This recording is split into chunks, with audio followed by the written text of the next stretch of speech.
Olá, seja bem-vindo ao canal sobre a palavra.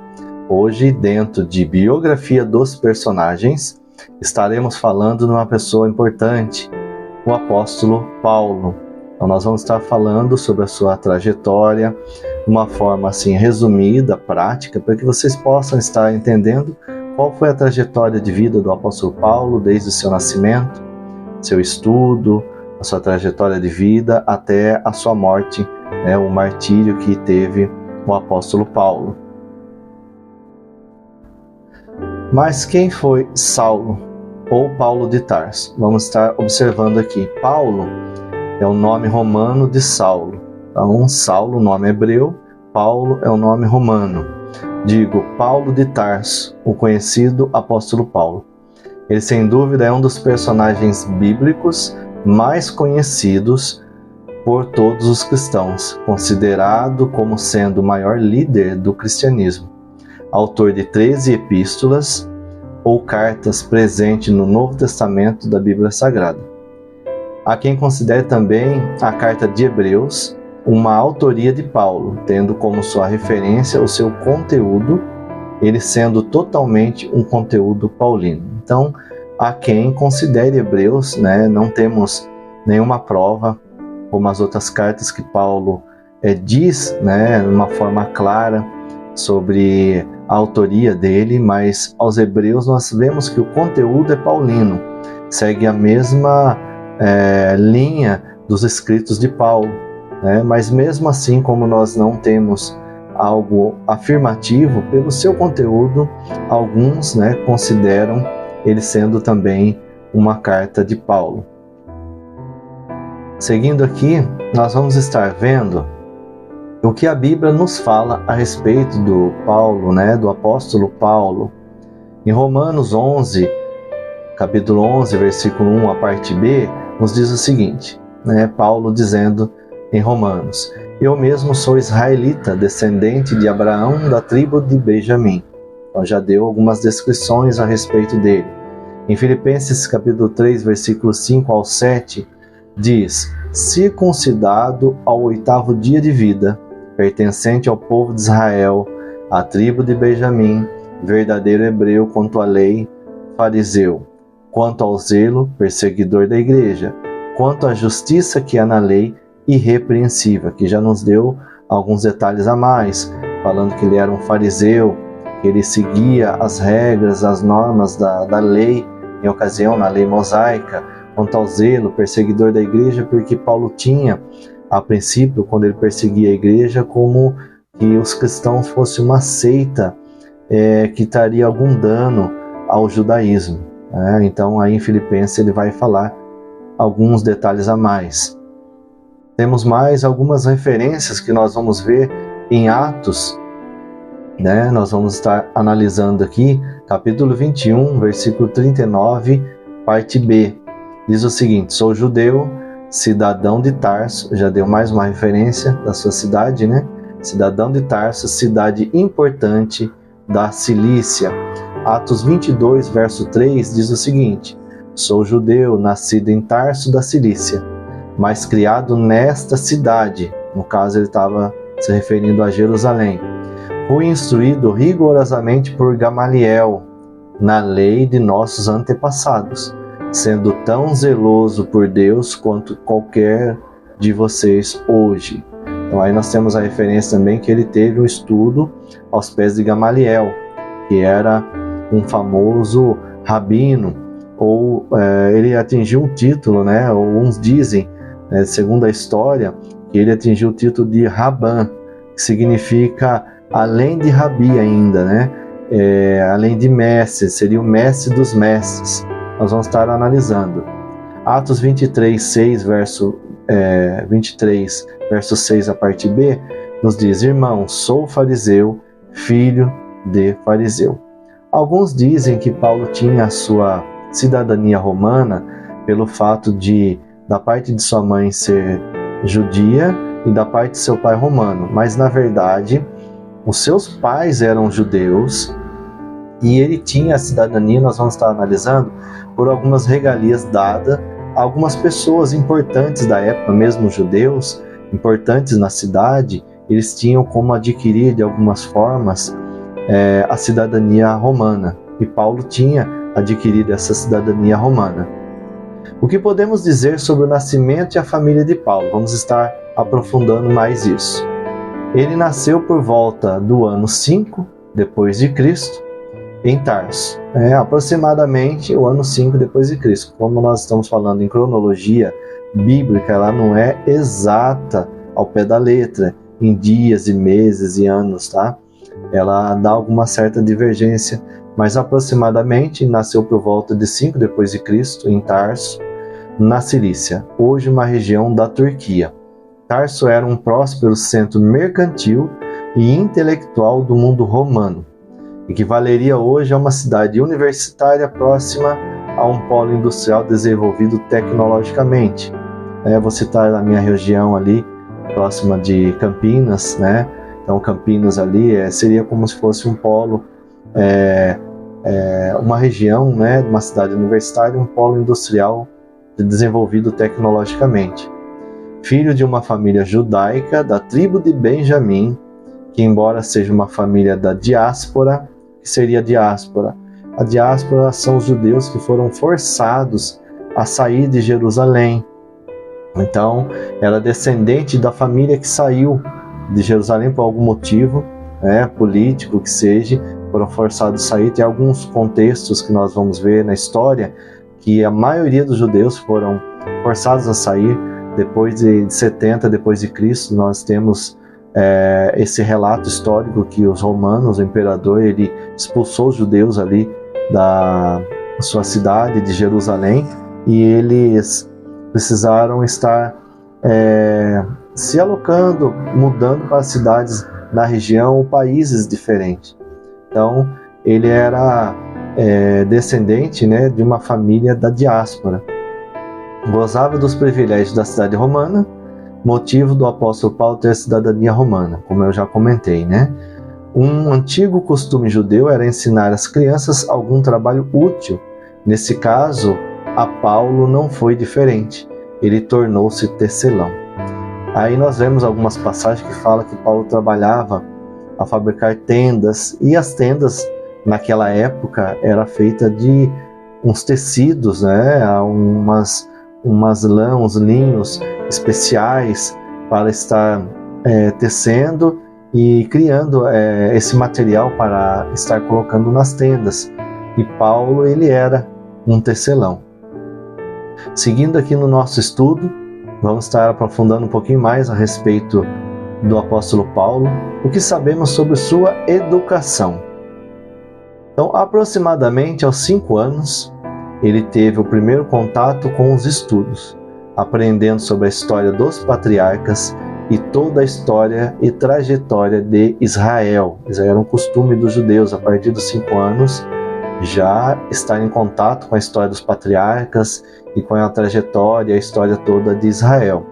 Tendo à sua disposição um tutor que o conduzia diariamente à escola e levava seus materiais de estudo. Não é como hoje, tudo prático, temos computadores, cadernos, né? A tecnologia nos ajuda, mas naquela época tinha que levar as tabuinhas, né? Aprofundando na parte histórica, vocês vão ver, tinha que levar as tabuinhas, o qual eles iam riscando como se fosse um caderno, mas eram umas tabuinhas de argila, e esse tutor que levava o material e conduzia ele nessa idade de 5 anos, ele tinha à sua disposição esse tutor que levava ele à escola.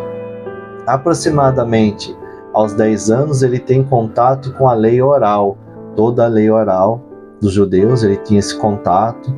Aqui ele tem contato com a escola farisaica, ao qual ele se formou como um fariseu. Aprofundando mais nos estudos, Paulo ele é bem dedicado.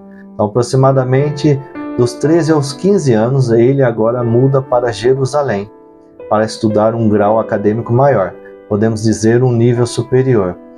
Nessa ocasião, ele começa a estudar na escola do rabino Gamaliel, como eu falei, né? Dado o título também de Rabban Gamaliel, que seria o mestre dos mestres ou o maior mestre, literalmente aos pés de Gamaliel. Então, literalmente porque os alunos, o professor, ele ficava ensinando, não tinha salas e carteiras como hoje, ficava um professor em pé e ao seu redor, aos pés, ao seu redor, ficavam os alunos, observando e vendo o seu tutor, né, o seu professor, ensinando.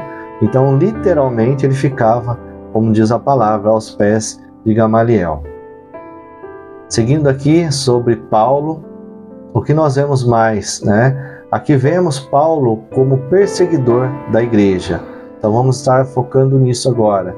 O livro de Atos dos Apóstolos informa que quando Estevão foi apedrejado, suas vestes foram depositadas aos pés de Paulo de Tarso, na ocasião ainda usando o seu nome hebreu, Saulo, então Saulo de Tarso.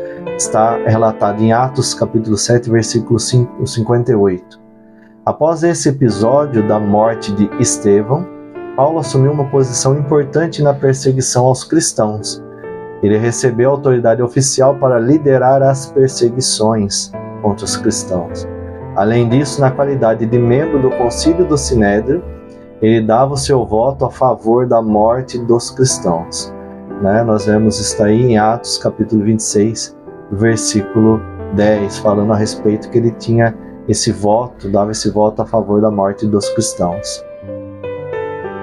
Agora nós vamos estar vendo a conversão de Paulo. Então, como eu falei, de uma forma concisa, estou dando alguns pontos principais, que a biografia é bem extensa, o vídeo ficaria bem extenso, então é mais uma forma didática para vocês entenderem num contexto geral do nascimento até o martírio, até a morte do apóstolo Paulo.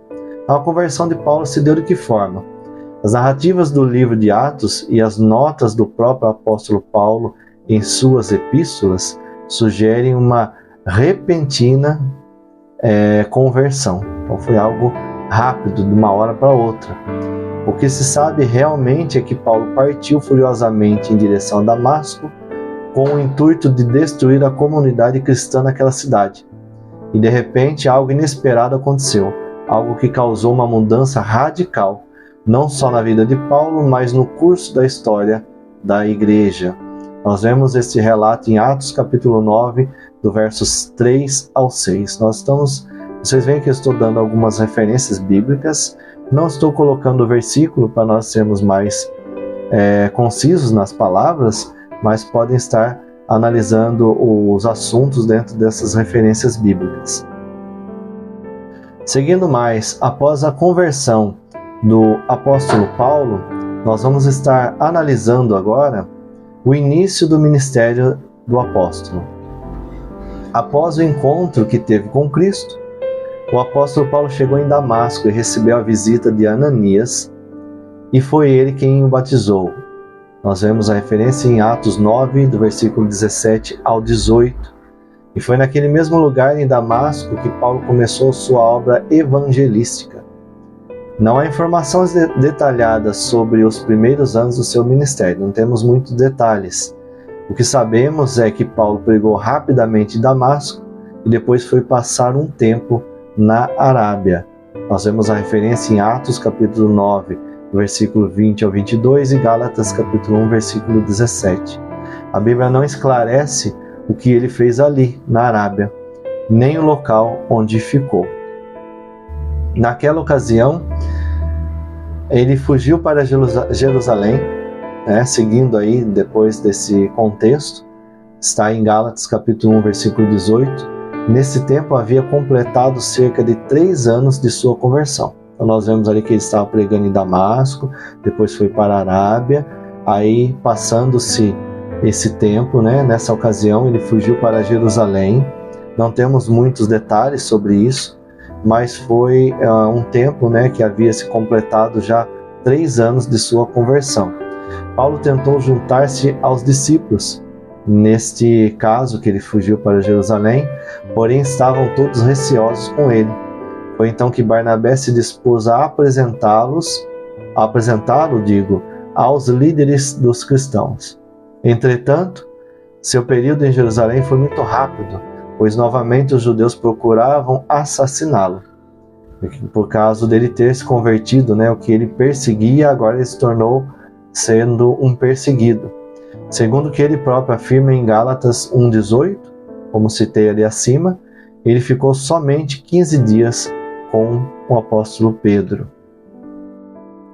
O silêncio em Tarso e o trabalho em Antioquia. Então, após ele se converter, ele ficou ali pregando um tempo rápido em Damasco, depois foi para a Arábia. Passando-se 3 anos, foi para Jerusalém, ficou ali aproximadamente 15 dias com Pedro. Depois ele vai para Tarso e fica um grande tempo lá, antes de começar o seu ministério e as suas viagens. Então Paulo, após estar com Pedro, foi enviado à sua cidade natal, Tarso. Ali ele passou um período de silêncio de cerca de 10 anos. Estudiosos sugerem que as igrejas mencionadas em Atos 15, versículo 41, tenham sido fundadas por Paulo durante esse período. É certo que Barnabé, ao ouvir falar da obra que Paulo estava desempenhando, solicitou a presença do apóstolo em Antioquia na posição de um obreiro auxiliar a Barnabé, com o objetivo de o ajudar numa promissora missão evangelística entre os judeus, entre os gentios. Então Barnabé ele foi lá buscar Paulo após esses 10 anos que ele ficou. Então nós vamos somar os 10 anos mais os 3 da sua conversão, aproximadamente da sua conversão até esse momento, quando ele começou o seu ministério e as viagens, deu-se entre 13 e 14 anos após a sua conversão. Então muitos acham que Paulo se converteu e já foi a pregar e já foi para as missões. Não, Paulo teve todo esse contexto aí antes, uma reflexão lá em Tarso. Certamente foi nessa época que Jesus se revelou, das revelações que ele fala. Inclusive eu falei no outro vídeo que fala sobre o espinho na carne de Paulo. Eu estou comentando sobre isso, essas revelações que a ele foi dadas. Certamente foi nesse tempo que ele ficou lá em Tarso. Então, aproximadamente da sua conversão até as viagens missionárias foi entre 13 e 14 anos após a sua conversão. Continuando, nós vamos estar vendo agora sobre mais uma parte da biografia de Paulo, dizendo sobre as viagens missionárias. Então, um trabalho missionário de Paulo abrangeu um período de cerca de 10 anos. Esse trabalho aconteceu principalmente em 4 províncias do Império Romano: Galácia, Macedônia, Acaia e Ásia. Paulo concentrava-se nas cidades-chaves, isso nos maiores centros populacionais de sua época. Isso fazia parte do seu planejamento missionário. E quando alguns judeus e gentios aceitavam a mensagem do Evangelho, logo a casa desses novos convertidos tornavam-se o núcleo de uma comunidade local. Dentro da questão das viagens, a primeira viagem missionária de Paulo, o que ocorreu? A primeira viagem missionária de Paulo está registrada em Atos, capítulo 3, do verso 1 até capítulo 14, versículo 28. Não se sabe exatamente quanto tempo durou essa viagem. Sabe-se apenas que ela deve ter ocorrido por volta de 44 e 50 depois de Cristo. O ponto de partida foi Antioquia, um lugar que havia se tornado um tipo de centro do cristianismo entre os gentios. Pela segunda vez agora, a segunda viagem missionária de Paulo, a segunda viagem missionária de Paulo está registrada em Atos, capítulo 15, do verso 36 ao capítulo 18, verso 22. O propósito dessa segunda viagem missionária, conforme o próprio Paulo disse, era visitar os irmãos por todas as cidades em que a palavra do Senhor já havia sido anunciada. Então nós vemos aí o relato, como eu falei, Atos capítulo 15, versículo 36. Seguindo, no entanto, ao discordarem sobre a ida de João Marcos na viagem, Paulo e Barnabé decidiram se separar. Então Paulo levou consigo Silas, também chamado de Silvano. A data provável dessa viagem fica entre os anos 50 e 54 depois de Cristo. Este João Marcos, até eu falo também num vídeo no qual nós estamos falando sobre esse assunto, também relato sobre João Marcos, que nós vamos ver o contexto sobre o Gadareno, que é o vídeo sobre o Gadareno, procure no canal, vou estar falando sobre isso. Esse João Marcos é Marcos, o que escreveu o Evangelho de Marcos, que o nome dele é João Marcos. Marcos, o nome romano, e João, o nome hebreu, o nome judeu. Então, assim, esse João Marcos, sobrinho de Barnabé, teve um desentendimento, não vou entrar em muitos detalhes agora sobre isso, mas teve um desentendimento entre Paulo e Barnabé, que Barnabé queria levar João Marcos. Paulo já não queria, porque na viagem anterior ele achou que fosse como se fosse uma viagem turística, né? Mas é uma viagem para pregar o evangelho. Então ia ser perseguidos, ia ser apedrejado, várias coisas iam acontecer na viagem. E uma ocasião João Marcos foi embora e largou ele sozinho, né? Falando de uma forma mais prática, e Paulo ficou meio preocupado nessa questão, então ele discordou. Barnabé queria levar, Paulo já não queria. Aí cada um, decidiram se separar, cada um foi para um lugar, e Paulo levou consigo Silas. Agora, para a nossa terceira viagem missionária de Paulo, a terceira viagem missionária está registrada em Atos capítulo 18, verso 23 a 21, o verso 16. Essa viagem ocorreu entre 54 e 58 depois de Cristo. O apóstolo Paulo atravessou a região da Galácia e Frígia, depois prosseguiu em direção à Ásia e a sua principal cidade, Éfeso. Ali o apóstolo ficou por um longo período, cumprindo a promessa anteriormente feita. Mas esse longo período nós vamos ver aí que é aproximadamente 3 meses, não é anos, tá? Nós vamos ver Atos capítulo 19, verso 8 e 20, verso 3. O debate do apóstolo Paulo com Pedro. Isso daí é bom nós estarmos pontuando nessa questão. Em um determinado momento, devido ao crescente número de gentios na igreja, questões a respeito da lei e dos costumes judaicos surgiram entre os cristãos. Muitos cristãos judeus insistiam que os gentios deveriam observar a lei mosaica. O apóstolo Paulo identificou esse movimento judaizante como uma ameaça à verdadeira natureza do evangelho da graça. Por isso, ele se posicionou claramente contra esta situação. Diante dessas circunstâncias, ele repreendeu Pedro publicamente. Está em Gálatas capítulo 2, no verso 14. Pedro havia se separado de alguns cristãos gentios a fim de evitar problemas com certos cristãos judaizantes. Então Pedro ficou nessa questão aí. Nós vamos falar uma outra ocasião sobre exatamente o que aconteceu, para nós nos estendermos nesse assunto específico. Mas Pedro meio que ficou em cima do muro, querendo agradar, como diz o ditado, a gregos e troianos, Então, em vez dele ir pela palavra, seguir a palavra, ele ficou com medo de desagradar alguns cristãos judaizantes e se separou dos cristãos gentios. E ficou em cima do muro. E Paulo, ele diz em Gálatas, em algumas versões, que resistiu Pedro na cara, ou face a face. Então, seguindo, esse também foi o pano de fundo que levou o apóstolo Paulo a escrever uma epístola de advertência aos Gálatas. Nós vamos ver esse relato, ele falando sobre esse ocorrido com Pedro, ele e Pedro. Nessa epístola, ele apresenta, Paulo, apresenta com grande ênfase o tema da salvação pela graça mediante a fé. Podemos dizer que esse acontecimento foi a primeira crise teológica da igreja. Essa divergênciazinha de Pedro e Paulo tendo que ir lá e repreendê-lo mediante a palavra e seguir a base bíblica, uma base cristã, o que foi passado por Cristo, não fazer acepção entre judeus e gentios, a graça é para todos. Então foi meio que a primeira crise teológica da igreja. Seguindo dentro do contexto da biografia de Paulo, nós vamos falar sobre as prisões do apóstolo Paulo, de uma forma mais rápida, que existe muita discussão em relação ao número de prisões que o apóstolo Paulo sofreu. Essa discussão se dá principalmente pelo fato de o livro de Atos não descrever toda a história de Paulo, não descreve num contexto totalitário a sua história. Além disso, provavelmente ele foi preso algumas vezes por um período muito curto de tempo, como por exemplo em Filipos. Nós vemos o relato de Atos, capítulo 16, versículo 23 a 35, que é o fato que estava Paulo e Silas cantando, naquela ocasião que ele foi preso, e abalaram-se as estruturas do cárcere. Foi esse contexto de Atos, capítulo 16.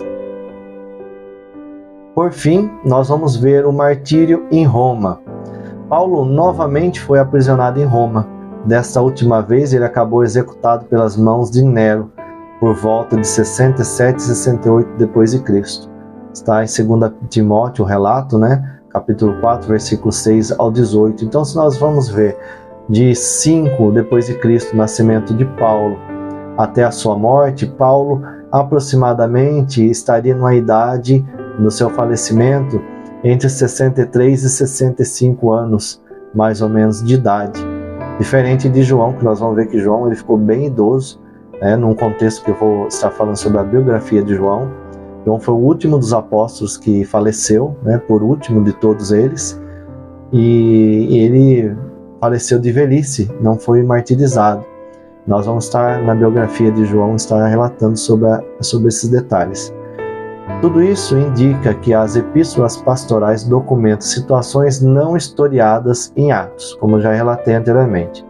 A epístola de Clemente, cerca de 95 depois de Cristo, e o cânon Muratoriano, cerca de 170 depois de Cristo, testificam sobre uma viagem do apóstolo Paulo à Espanha, que ele gostaria, nós vemos no contexto bíblico, diz que ele gostaria de estar visitando a Espanha. E essa epístola de Clemente e o cânon Muratoriano não é um conteúdo bíblico de uma forma assim que nós podemos usar como uma palavra de Deus.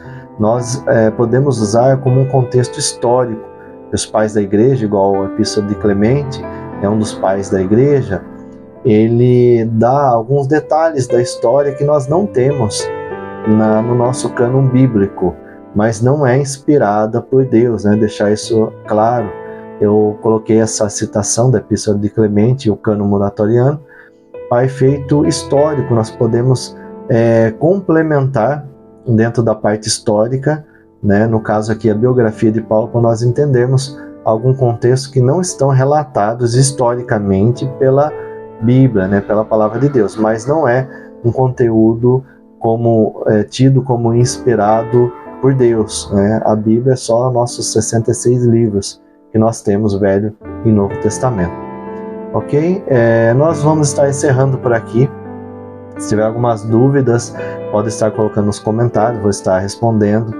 Peço para que vocês se inscrevam no canal, vocês estão gostando do conteúdo, para nos dar cada vez mais ânimo de estar postando mais conteúdo, mais curiosidades. Dessa vez, hoje, biografia dos personagens. Numa outra ocasião, vou estar também colocando já alguns vídeos sobre a teologia sistemática, como eu falei. Os nossos 3 temas vão estar em torno de assuntos diversos, biografia dos personagens, como hoje o vídeo, e também teologia sistemática. Tá? Curtam, comentem, compartilhem o conteúdo. Espero vocês até o próximo vídeo. Deus vos abençoe.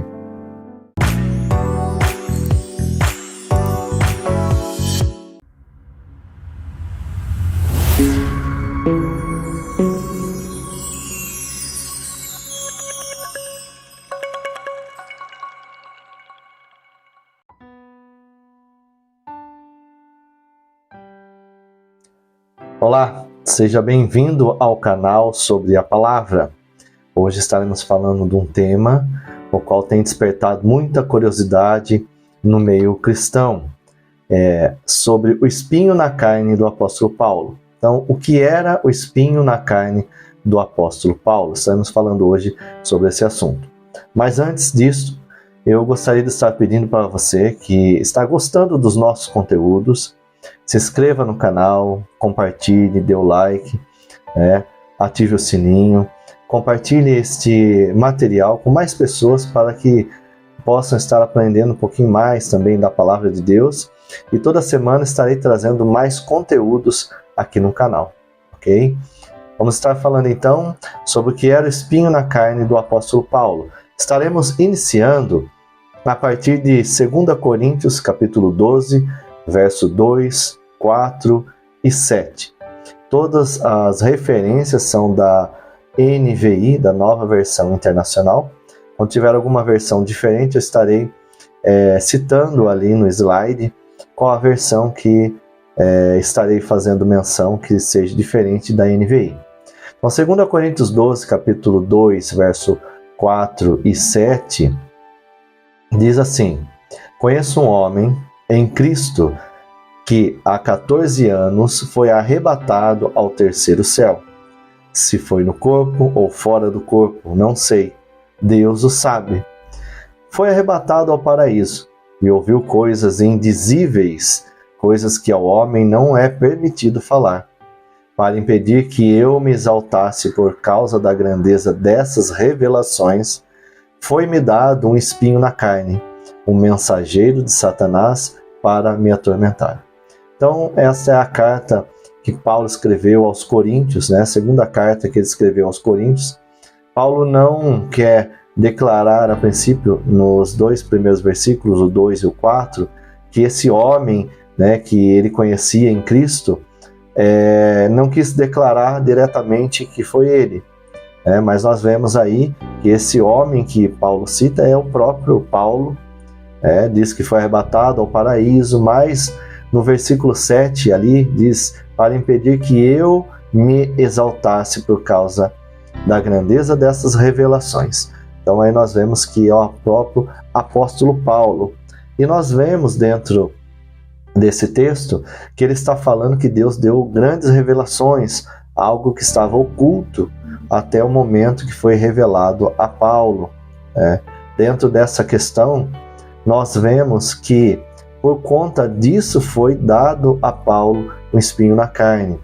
Nós vamos estar já adiantando um ponto que o próprio apóstolo Paulo, dentro desse contexto e pelas referências dele, né, pelo conceito e como ele agia antes da sua conversão, pela forma com que ele perseguia os cristãos, ele tinha uma predisposição para se exaltar, porque o próprio Paulo diz: para impedir que eu me exaltasse.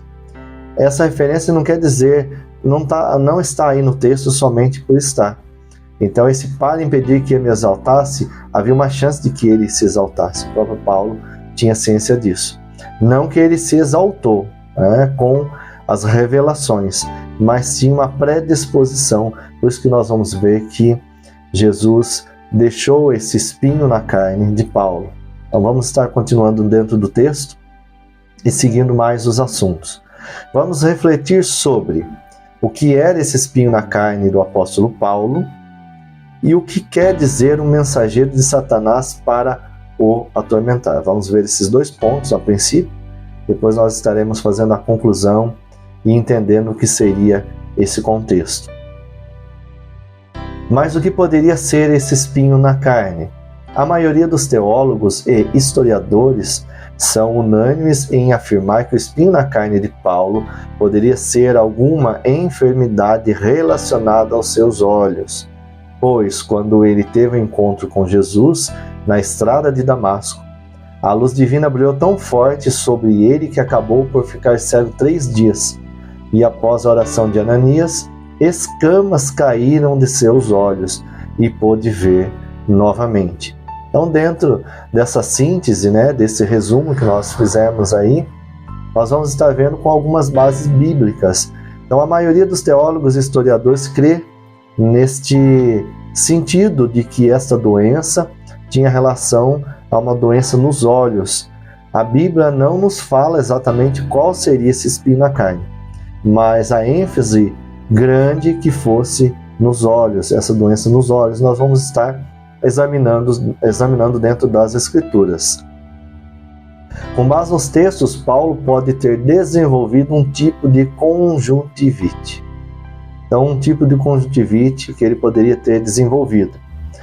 Nós vemos, segundo os relatos, os escritos de Flávio Joséfo, segundo os escritos de Flávio Joséfo, ele diz que existia um homem chamado Paulo, líder de um grupo de cristãos que possuía uma enfermidade nos olhos, onde saía pus e lágrimas constantemente. Então vamos lá. Quem seria esse Flávio Joséfo? Ele foi um contemporâneo, um historiador judeu, ele foi um contemporâneo de Paulo, ele esteve vivendo na mesma época do apóstolo Paulo, e ele escreveu várias referências sobre os judeus, várias obras, uma das quais nós podemos citar, que é bem conhecida, a História aos Hebreus. E a Bíblia é a regra de fé unânime, a única regra de fé, mas no contexto histórico, a História aos Hebreus é um livro que está em primeiro lugar, para que nós possamos entender o contexto histórico, o contexto político em que foi escrito, ou algumas histórias, uma grande parte das histórias da Bíblia, e Flávio Joséfo, ele escreveu essa História aos Hebreus, né? Uma dica para vocês, se vocês não conhecem, não leram ainda, é uma leitura muito boa, extensa, tem quase 2.000 páginas, mas é uma leitura boa que vai complementar o seu conhecimento na palavra. Então, Flávio Joséfo diz que existia um homem chamado Paulo. Ele não diz exatamente que esse Paulo é o apóstolo Paulo, mas as referências batem, que é um líder de um grupo de cristãos que possui uma enfermidade nos olhos. Então nós vemos nesse relato histórico uma descrição que poderia ser o apóstolo Paulo. Vamos aprofundar mais. Seguindo o texto da palavra de Deus em Atos 9, versículo 15, 17 e 18, a parte A, nos diz assim: Mas o Senhor disse a Ananias: Vá, este homem é meu instrumento escolhido para levar o meu nome perante os gentios e seus reis, e perante o povo de Israel. Então Ananias foi, entrou na casa, impôs as mãos sobre Saulo e disse: Irmão Saulo, o Senhor Jesus, que lhe apareceu no caminho por onde você vinha, enviou-me para que você volte a ver e seja cheio do Espírito Santo.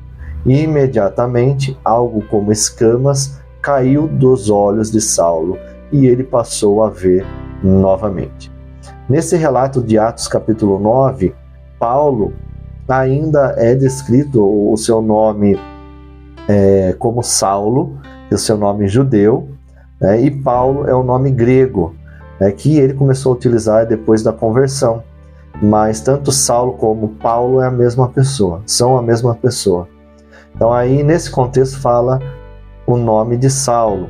E aí nós vemos dentro desse texto quando Ananias, Paulo ficou 3 dias sem ver, depois do encontro que teve com Jesus no caminho de Damasco. Ananias foi orar por ele, por intermédio de que Deus apareceu para Ananias e pediu para que ele fosse lá orar, embora com medo, porque ele sabia que Paulo perseguia os cristãos, mas ele foi lá atendendo ao chamado de Deus.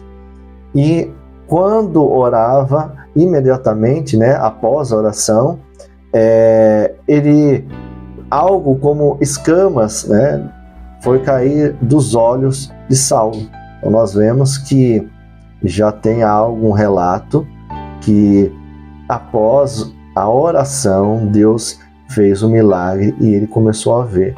Mas nós vamos analisar que Jesus não curou 100%. Possivelmente, Jesus não curou 100%, porque é um dos indícios que o espinho na carne seria nessa questão dos olhos. Vamos para o próximo texto. Gálatas 4, versículo 14 e 15, parte B, quando Paulo escreve aos Gálatas do seu próprio punho, nós vamos ver que ele escreveu com letras grandes, pelo fato, possivelmente, que ele tinha dificuldade de ver de uma forma clara, nós vamos estar analisando isso daí. Ele vai escrever para os Gálatas e diz o seguinte: Embora minha doença lhes tenha sido uma provação, vocês não me trataram com desprezo ou desdém. Pelo contrário, receberam-me como se eu fosse um anjo de Deus, como o próprio Cristo Jesus.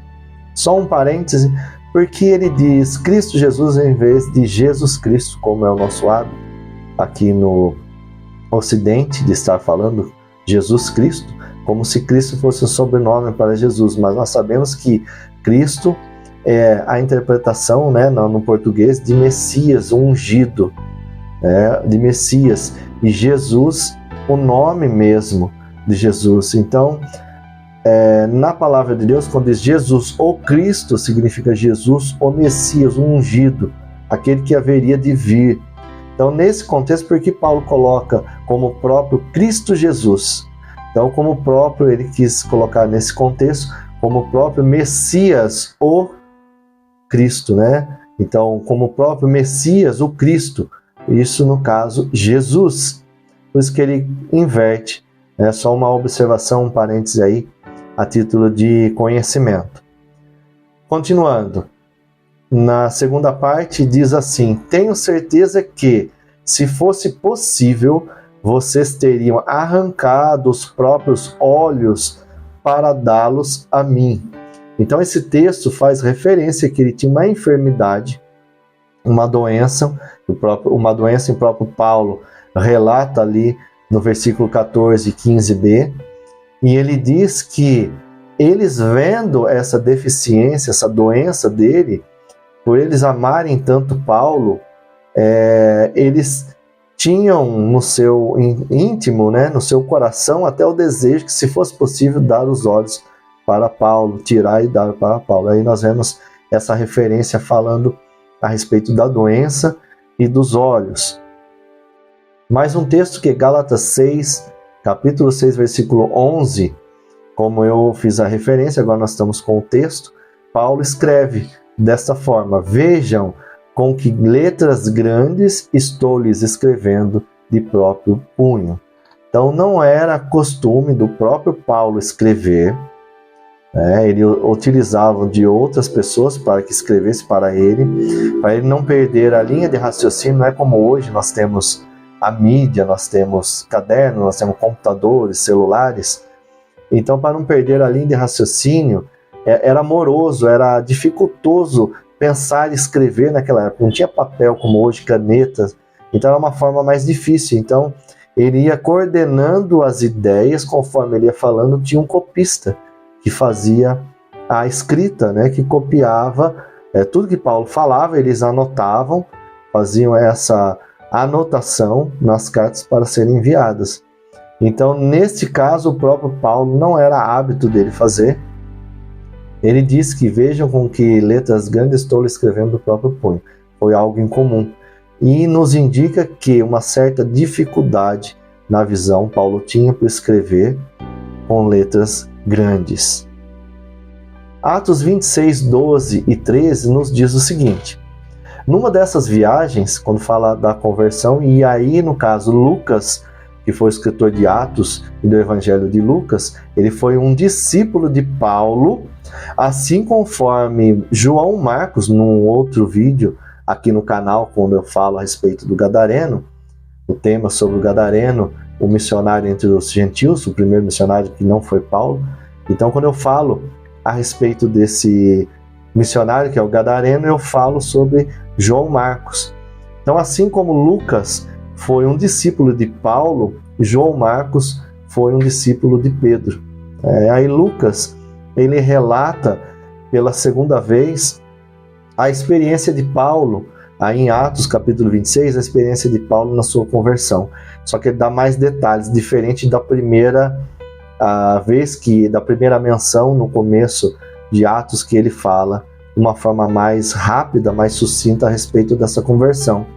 Então diz o seguinte: numa dessas viagens eu estava indo para Damasco com a autorização e permissão dos chefes dos sacerdotes. Por volta do meio-dia, então quando o sol estava com a sua claridade máxima, bem no seu ápice, né? Então ele diz: por volta do meio-dia, ó rei, estando eu a caminho, vi uma luz do céu, mais resplandecente que o sol, brilhando ao meu redor e ao redor dos que iam comigo. Então olha só a glória de Deus como é tremenda. Ao sol do meio-dia, bem forte, no seu ponto máximo de força, ele viu uma luz que excedeu a luz do sol. Então essa luz foi bem forte, a luz da glória de Deus que resplandeceu, por isso que ocasionou esse problema de imediato em sua visão.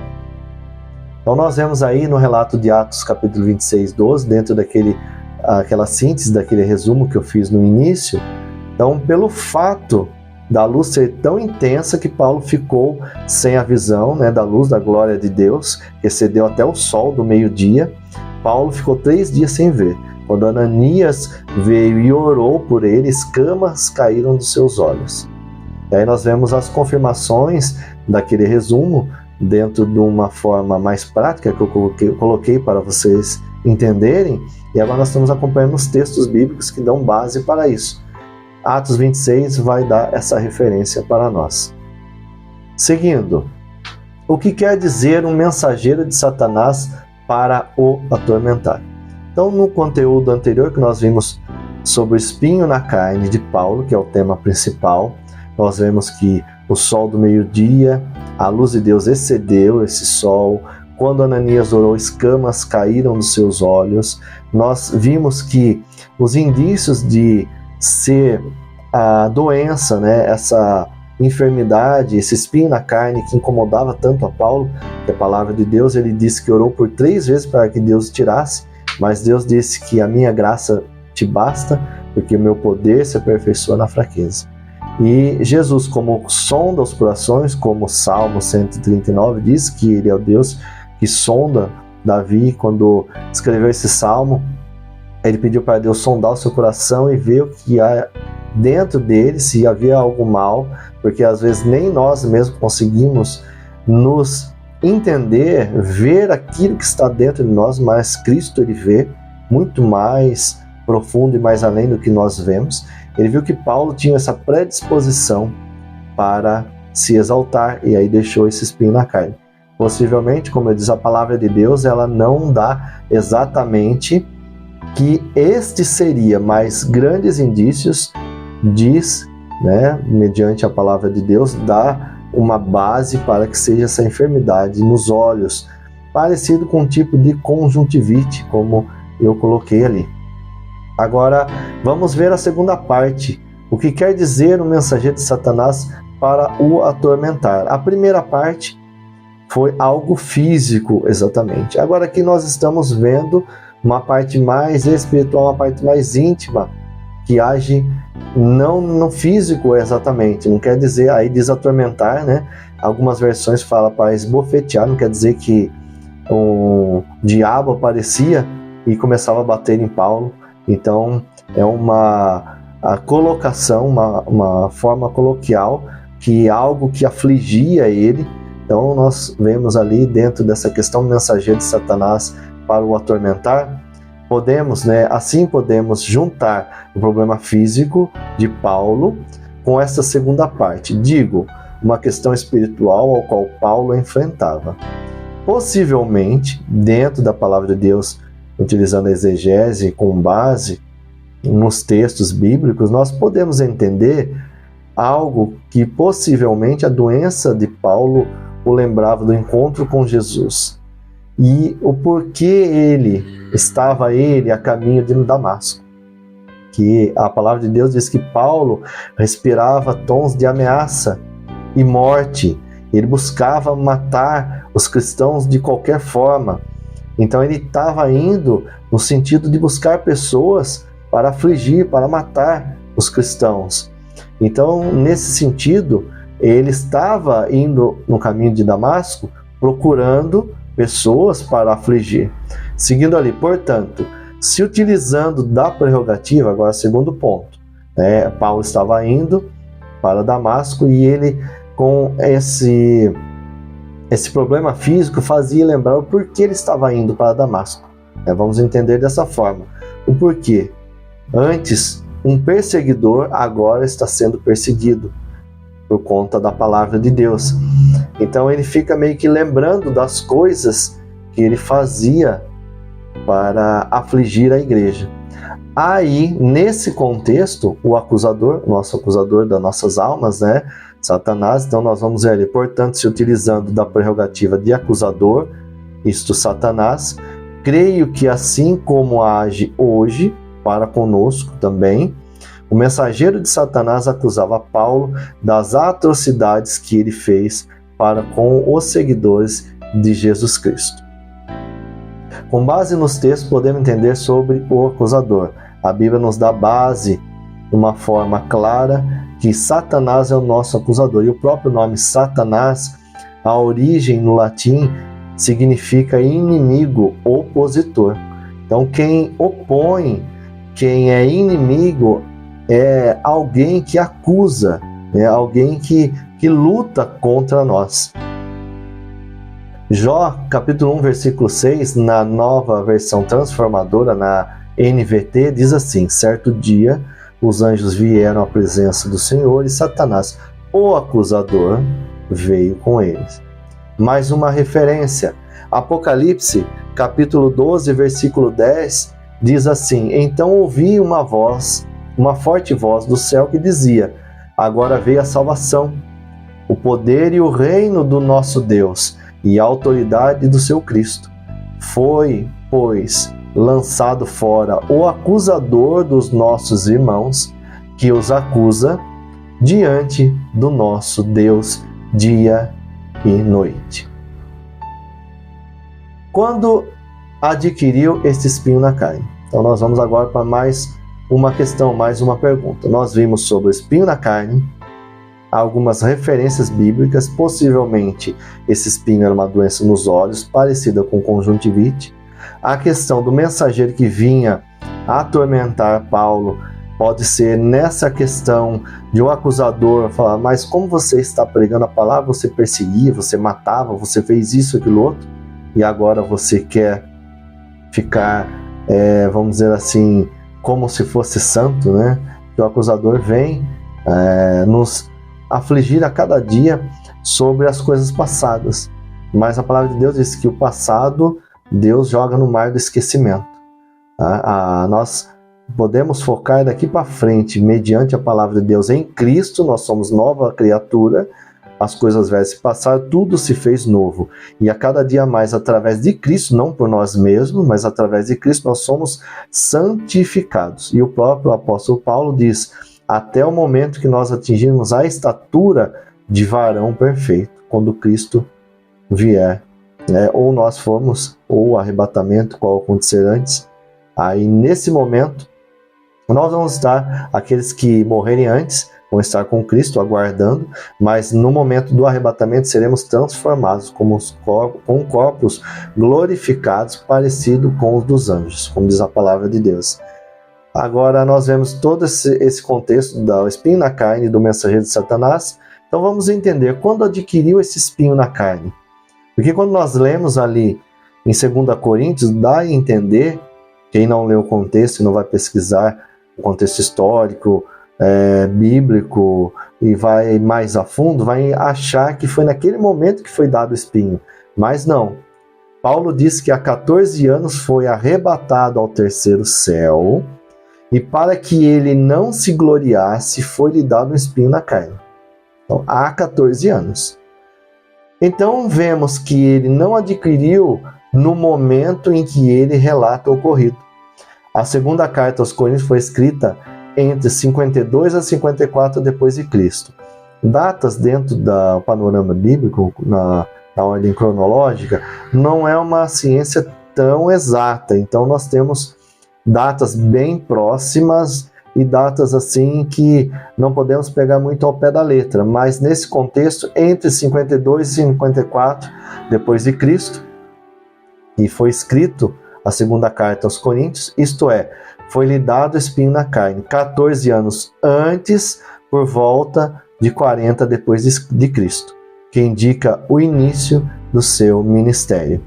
Então, por volta de 40 depois de Cristo, foi o início do ministério de Paulo, após sua conversão, quando ele começou a pregar a palavra de Deus. Mas nós vamos estar falando sobre a biografia dos personagens, vamos falar de Paulo.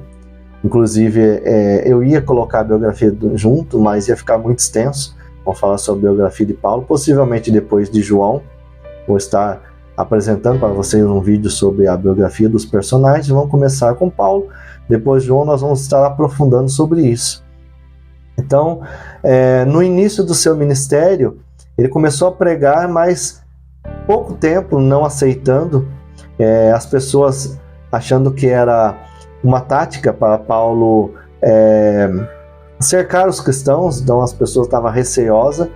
Paulo, ele foi, só a nível de curiosidade, nós vamos falar isso na biografia, ficou, tem pessoas que acham que ele já saiu pregando e já começou seu ministério. Não, ele foi para Tarso novamente, ficou lá 14 anos, até que Barnabé fosse buscá-lo. Então, essa revelação, voltando aqui no nosso texto, que ele foi arrebatado ao terceiro céu, foi há 14 anos, que indica que foi no início do seu ministério. A base que nós temos, ele falando sobre isso, sobre a revelação, sobre o paraíso, que ele foi arrebatado e tudo mais, está em 2 Coríntios, capítulo 12, do versículo 1 ao 9. Por que Deus permitiu esse espinho na carne? Deus permitiu esse espinho na carne pelo seguinte motivo. Paulo tinha a predisposição, como eu já comentei mais no começo do vídeo, Paulo tinha essa predisposição para se exaltar devido ao seu perfil histórico antes da conversão e seu temperamento, pelo perfil de Paulo, e seu temperamento. Tem pessoas que, quando eu falar de Pedro, falam, nossa, a pessoa é como Pedro, é uma pessoa temperamental, forte, qualquer coisa corta a orelha do soldado e tudo mais. Mas nós vemos que Paulo era um pouquinho mais ainda que Pedro, se nós formos estar vendo o conteúdo histórico, os contextos bíblicos. Em Gálatas mesmo, no começo de Gálatas, os primeiros capítulos, Paulo relata um momento que ele esteve em Jerusalém, e ele se encontrou com os apóstolos, e Pedro, de uma forma resumida, eu contar para vocês, Pedro, quando ele estava com gentios, ele comia. Quando estava judeus perto, ele não comia, então ele ficava nessa. Estou com aqueles da circuncisão ou não? Ele ficava meio em cima do muro. Vamos falar mais ou menos nos nossos dias aqui. Ele não sabia se ele ficava com gentios ou se ele comia com judeus, ou ele ficava em cima do muro. E Paulo diz que resistiu, algumas versões diz assim, que ele resistiu na cara, ou face a face. Então ele enfrentou Paulo. Paulo enfrentou Pedro, foi duro com Pedro. Então nós vemos aí que o temperamento dele é até um pouquinho mais forte do que Pedro. Então, seguindo ali, para nós não perdermos a linha de raciocínio, como eu falei, Paulo tinha predisposição para se exaltar devido ao seu perfil histórico antes da conversão e seu temperamento. Diferente, agora vamos fazer uma contraposição para vocês entenderem, diferente de João, o que escreveu o Apocalipse. Diferente de João, que não recebeu um espinho na carne e teve as revelações do Apocalipse. Então, se fosse por conta da revelação em si, tirando a questão que Deus já conhece o coração de cada um, viu essa predisposição de Paulo. Então, no caso, Paulo recebeu revelações ocultas, até então, de Jesus, e teve o espinho na carne para não se exaltar dessas revelações a ele dado. Agora João não, diferente, João não recebeu esse espinho na carne, e ele recebeu a revelação do Apocalipse. Falaremos mais sobre isso nos tópicos específicos das biografias dos personagens.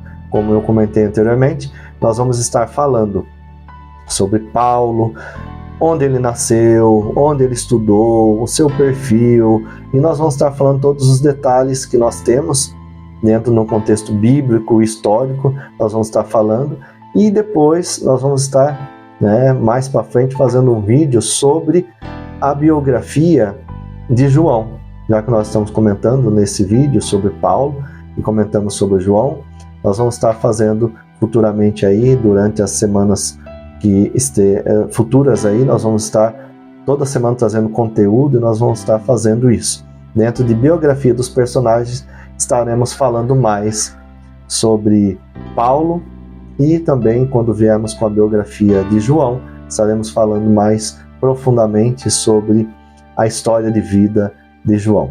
Obrigado a todos, curtam, compartilhem, se inscrevam, passem para mais pessoas, compartilhem bastante aí, para que nós possamos estar cada vez mais empenhados e animados em trazer a palavra de Deus de uma forma mais clara, pelo que o Espírito Santo vem nos revelando, vem abrindo a nossa mente, para que possamos apresentar para vocês. Cada semana estarei trazendo mais conteúdos dentro do canal. Esteja conosco, Deus abençoe a todos e até mais.